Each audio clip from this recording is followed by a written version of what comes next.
lesbian detectives, unsolved cases.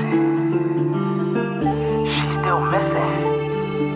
Yeah, they haven't found her yet. Well, let's talk about it. They say he vanished without a trace. Could it be a psychotic break or a tragic accident? Police don't know where the body went. Unsolved murders, body still missing. That's unheard. Where's the witness? Lesbian detectives, what's going on? City on high alert, this out the norm. He did what, the who? Man, that ain't real, these crimes ain't true. Then come uncover these theories with us. We live right now, tuning in is a must. Live right now. Lesbian detective. Lesbian detective. We about to start the show, so get your popcorn ready to go. Pay attention to the message I present to you, the lesbian detectives. This is Lesbian Detectives. I'm Sierra. And I'm Elizabeth. And we are here talking about missing and unsolved murders. We are discussing cases that you have forgotten about or never even heard of. So sit back, relax, and let's start this podcast.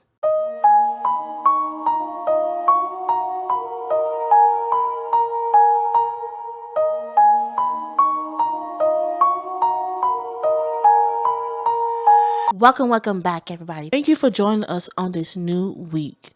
This episode is very important for the LGBT community. After she passed away and what happened, I'm kind of glad that her death wasn't like, oh, she died, like, forget about it. No, her death helped so many other transgender women and men. So this case right here is very special to me. And let me tell you something. We do deal with a transgender person. Respect their pronouns and do not disrespect them at all. No, thank you. So, I like to say my favorite line. Now let's get into the episode. It was a late November night in Boston. The kind of night where the cold settles into the roads and people hurry between bars and apartments and parked cars without paying much attention to the lives unfolding around them. In a first-floor apartment in Boston, something has already gone wrong. From the outside, everything looks normal. The building is quiet. There are no broken windows, no obvious signs of a struggle, nothing that will cause a passerby to stop and look twice. But inside, a violent scene is waiting to be discovered. And when police finally walk through the door, they find evidence of an attack so brutal it will leave investigators searching for answers for decades. There is blood on the floors and walls. The phone had been ripped from the wall. A partial shoe print sits in the blood. And despite the violence of what happened inside, there are no signs of forced entry. Whoever was responsible hadn't broke in. They had likely been invited inside. More than 25 years later, the person responsible has never been identified. This is the case of Rita Hester. Before Rita became associated with an unsolved unaliving, she was simply known as Rita. Born on November 30th, 1963 in Hartford, Connecticut, Rita grew up surrounded by family. According to her younger sister Diane, there was never a dramatic moment where Rita suddenly announced who she was. To those closest to her, Rita was simply Rita. Diana will later explain that she always remembered her older sibling as feminine and expressive. Someone who seemed comfortable being herself despite the challenges that often came with being different in the 1970s and 1980s. While Hartford was home, Rita eventually found herself drawn to Boston, where she was building a life within a larger LGBTQ plus community. The move would change everything. In Boston, Rita found friendship, nightlife, and a sense of belonging. She became a familiar face in the city LGBTQ plus scene, especially in neighborhoods like Alston, where she spent time at bars, clubs, and drag venues. Friends remember her as someone who could light up a room simply by walking into it. She was funny, confident, outspoken, the kind of person who never seemed to fade into the background. She loved to travel and had taken trips to Greece and Germany. She enjoyed music, performances, and spending time with friends. She had a cat. Most importantly, she was deeply loved. One of those people was her best friend, Brenda. The two met in the early 1990s where Brenda was bartending. Their friendship clicked almost immediately. Years later, Brenda would describe it as one of those rare friendships where it felt like you have known someone forever, even though you just only met them. They spent countless hours together, talking, laughing, and cooking, and enjoying each other's company. For Brenda, Rita wasn't a symbol. She wasn't a headline. She was simply her best friend. As Thanksgiving approached in 1998, life appeared completely normal. Rita's 35th birthday was only days away. Friends were making plans. The holidays were underway. There was absolutely no indication that anything was about to change. On Thanksgiving Day, November 26th, Rita spent the holiday with Brenda and her family. Normally, she would travel back to Connecticut to spend Thanksgiving with family, but that year she stayed in Boston. The day was filled with food, conversation, and laughter. Looking back, those ordinary moments would become some of the last happy memories people will have of her. 2 days later, on Saturday, November 28th, Rita and Brenda spent part of the morning playing racquetball together. Nothing seemed unusual. Rita was social, just as she always was. Around noon, she left Brenda's apartment. Neither woman knew it would be the last time they would see each other. Later that afternoon, around 4 p.m., Rita called another friend, a transgender woman who lived nearby. She was planning to head to Silhouette Lounge, a nearby bar located only a short distance from her apartment. The friend planned to meet her there later. It was completely ordinary conversation. Nothing sounded wrong. Nothing sounded urgent. Nothing sounded like a goodbye. Was seen at Silhouette Lounge, socializing with her friends and other people. Several people will later remember her talking with men they did not recognize. Over the years, description of those men have varied. Some people believe they were Brazilian. Others remember hearing they were Australian. Some recall one being older and one being younger. The detail never fully matched. But one thing remained constant. Witnesses believe Rita had spent time with unfamiliar men shortly before her death. At some point later that evening, Rita returned to her apartment on Parkville Avenue. What happened next remained one of the central mysteries of this case. At 6:12 p.m., police received a call reporting a disturbance at Rita's address. Officers were dispatched at the scene. When they arrived, they discovered a horrifying crime scene. Inside the apartment, Rita had been stabbed around 20 times. Blood covered portions of the apartment. The telephone had been ripped from the wall. Evidence suggested a struggle had taken place. Yet, despite the violence, there was no sign of forced entry. No broken locks, no damaged window, no indication an intruder had forced their way inside. Investigators quickly concluded that Rita likely knew the person who attacked her or had willingly allowed them into her home. Despite suffering injuries, Rita was still alive when officers found her. She was rushed to Beth Israel Hospital. Doctors fought to save her life, but the injuries were too severe. Later that evening, Rita died. She was 34 years old, just 2 days away from her 35th birthday. As investigators processed the crime scene, they found very few answers. A partial footprint discovered in the blood did not belong to Rita. The ripped telephone suggested someone may have tried to call for help. The lack of forced entry pointed towards someone she trusted. None of those clues immediately led to a suspect. Meanwhile, Rita's family was learning the devastating news. Back in Connecticut, her mother, Kathleen, received a phone call informing her that her child had been murdered. She was alone when she got the news. No officers arrived at the door. No grief counselor was present.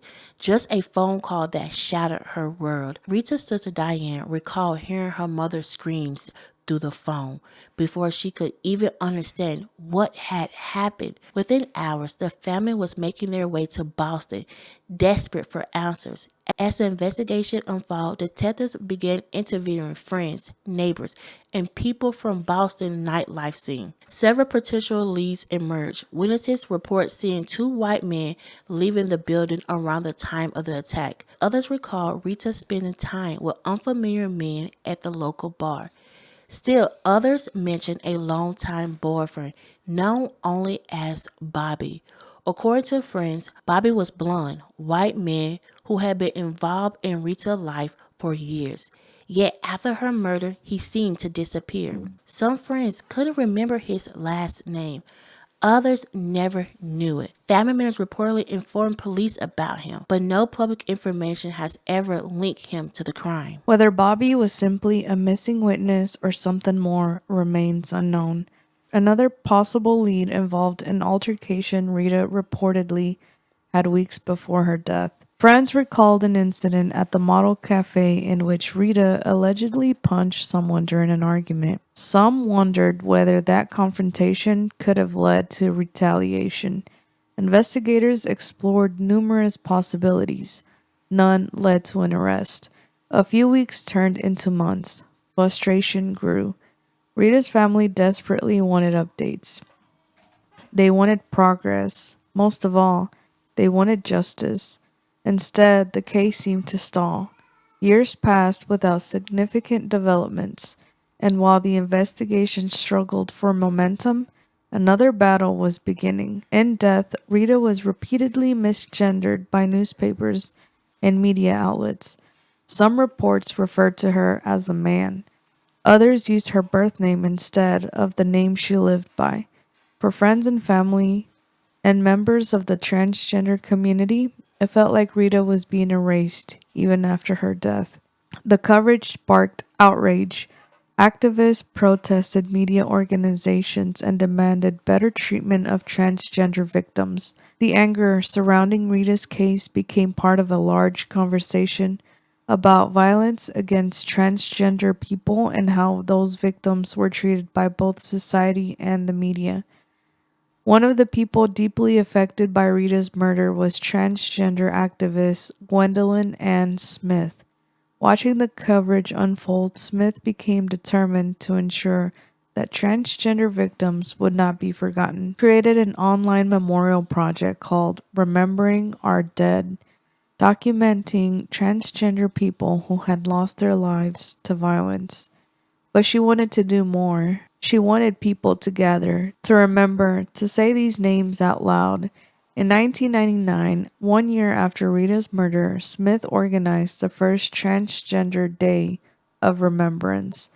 The annual event was created in response of Rita Hester's murder and the countless other transgender victims whose stories rarely received attention. What began as a small memorial grew into an international movement. Today, communities around the world hold vigils every November. Candles are lit, names are read out loud, and among those names is Rita Hester. Ironically, many people know about the movement her death inspired, yet fewer know her story. They don't know about the apartment in Alston, they don't know about the unanswered questions, and they don't know about the family that spent decades waiting for justice. More than 25 years later, Rita Hester's murder remains unsolved. No arrests have been made. No one has been charged, and investigators have never publicly identified a suspect. Before we end this case, let's take a moment to remember Rita herself. It's easy in true crime to focus on the mystery, the evidence, the theories, the unanswered questions. But before we end this case, let's sit back and remember the woman that died, Rita, because Rita was more than a case file. She was a daughter, a sister, a best friend, someone who loved to travel, laugh, and spend time with the people that she cared about. She was looking forward to her birthday. She had plans for the future. She had people who loved her, and those people never stopped missing her. Today, Rita's name is spoken around the world every year, not because of how she died, but because of how she lived. because the people who loved her refused to let her be forgotten. And somewhere out there, someone still knows what happened inside that apartment on November the 28th, 1998. Someone knows who ripped that phone from the wall. Someone knows who left that bloody footprint behind. And until those answers are found, the murder of Rita Hester remains one of Boston's most enduring unsolved mysteries. This is the case of Rita Hester. Now let's get into some theories. Theories. Let's get into some theories. Let's get into some theories. Everyone is a suspect until proven guilty. Let's get into some theories. Lesbian detectives. What type of thoughts you thinking? What theories running through your mind? I'm thinking all types of suspicion. Uncover the truth, what we can find. Witness say they saw somebody creeping out the back door. What you think they did it for? That's so crazy, I'm not sure. They found a car, where could she be? Here go another puzzle piece. Researching through your history. It's plenty unsolved mysteries. Everyone is a suspect until proven guilty.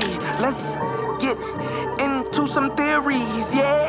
Let's get into some theories. Let's get into some theories. Everyone is a suspect until proven guilty. Let's get into some theories. Lesbian detectives. You or me? Go ahead. Thank you. I just want to say that I'm glad that the community looked out for her. Even though she passed away, she was murdered so vicious. They was like, you know what? We're not going to let her name be disrespected. We're not going to say her dead name. We're going to say her right name. And then because of that, they made a day where transgender people that was unalive or hurt, they speak their name out so you can remember their name. I never knew that personally. Never knew that. But when it does happen, I'm going to be there and I'm going to be right there saying them names with those people because I never knew about that day. I'm just going to be completely honest. I completely never knew about that day. And my theory is, and it's going to be very quick, guys, I think it was Bobby. And I don't think Bobby's name was really Bobby. Like, that's the easiest name ever to, like, just say, hey, my name is Bobby. I don't think his name was Bobby. I think he was married. I think he had kids. I think Rita knew that. And looking back, even now, most transgender people don't believe that they deserve love because they feel like nobody will love them or who they are. Even some gay guys or even lesbians, they feel like, oh no, like nobody's going to love me because of who I am. But trust me, somebody's going to love you. You should not be with somebody who's married because you think that's the only person going to be with you. They have to hide you. If somebody going to be with you, make them scream your name out in the world like, this is my man or this is my woman. I believe that she was dealing with a married man. And I feel like looking back in that time, she probably thought that was the only person that will love me. And for her friends to only know his name and how he looked, not the last name. My friends know well, of course we married, but they know who you are. They know things about you. You know what I'm saying? Even her best friend that she knew for years couldn't tell you who that man was. He was married. He was married and Bobby was not his real name. I think what happened that night, he came and visited her. He probably couldn't spend time with her on Thanksgiving. You know, he got a family. He probably couldn't spend time with her on her birthday. He got a family. So he probably came, side chick days. And he, people don't know what side chick days is. You don't visit like your side chick on Thanksgiving or the day after. Like you pick certain days, okay? You separate then. But he came on side chick days and he visited her. And she probably just got fed up because they said they was together for years. And she like, you know what? I want something real. Tell your wife. Tell her about me. I want to be your woman. And he like, nah. So she like, I'm going to call her myself. So she walked to the phone. She got the phone. They find the phone. He pulled that phone out. He probably hit her. And then he like, you're not going to mess up my life. You're not going to mess up my life as he's stabbing her. And that's how it happened. He like, oh, shoot, I messed up. And then he ran away. I feel like it's going to be hard to find him because none of the friends know who he is. Like, real name. Because I don't think his name is Bobby. I really don't. Probably Robert. It's probably close to Bobby because guys ain't that smart. I think it's Robert. Something close to Bobby. Like, very close. But or probably Bobby's middle name. You never know. I mean, that's what I think. And I feel like I'm on point. I feel like I visualized that scene I just did. I wish I had more information, but looks like Bobby, just because he ran away. Seems like you're trying to hide something. Anybody that tries to hide something is either gonna deny it or try and hide from it. They're not gonna seek anything. And if this boyfriend really loved her, like, he would have been there trying to figure out what happened to her. And instead, you run. So if you're running, it's because you got something to hide. Maybe he wasn't ready to live in his truth. Maybe, I don't know, things got complicated. Maybe one of them wanted more, or one of them didn't want something that the other did.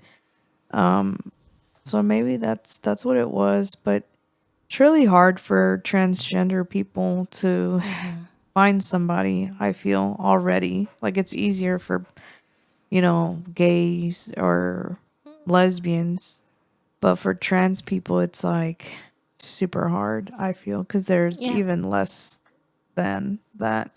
So they have to find somebody who's like pansexual, somebody who sees them and doesn't really care about gender, which I feel like that's even more rare. But anything good, I feel like sometimes comes to an end, and very unfortunate that a lot of the times people still refer to them with their dead name or with a pronoun that they're not very comfortable with. It's just part of being in the being part of the LGBT community.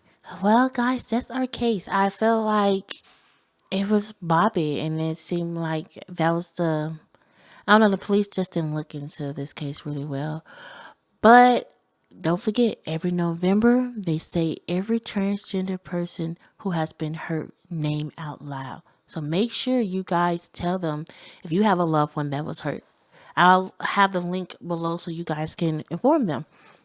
This is our episode. I'm so glad you listened to it. We are on all podcast platforms. We are on YouTube. This is our episode. This is Lesbian Detectives. Don't forget, everybody's suspect. So proven innocent. Bye. Lesbian detectives.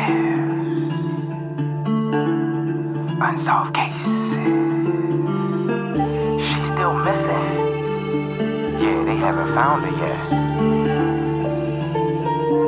Well, let's talk about it. They say he vanished without a trace. Could it be a psychotic break or a tragic accident? Police don't know where the body went. Unsolved murders, body still missing. That's unheard. Where's the witness? Lesbian detectives, what's going on? City on high alert, this out the norm. He did what, the who? Man, that ain't real, these crimes ain't true. Then come uncover these theories with us. We live right now, tuning in is a must. Right now, lesbian detective, lesbian detective. We about to start the show, so get your popcorn ready, let's go. Pay attention to the message I present to you, the lesbian detectives.